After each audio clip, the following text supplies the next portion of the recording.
Në aksin rrugor Borsh-Fter ka ndodhur një aksident fatal. Drejtuesi i një automjeti tip Toyota dyshohet se ka humbur kontrollin mbi drejtimin e mjetit dhe si pasojë ka dalë nga rruga duke përfunduar në një kanal ansor. Si pasojë e përplasjes, humb jetën një person, punonjës policie, ndërsa janë lënduar 2 persona të cilët kanë përfunduar në spital.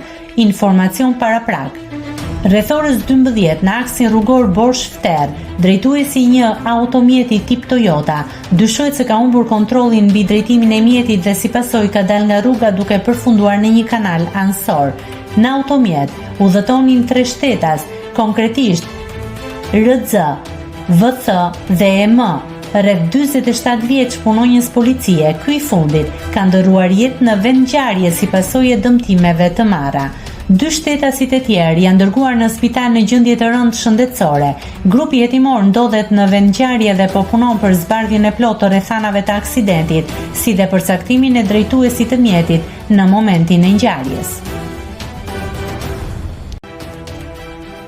Nëse klikoni mbi butonin subscribe, do t'ju shfaqen të gjitha publikimet tona. Ju ftoj t'i bëni subscribe kanalit, të pëlqeni videot dhe të lini komentin tuaj.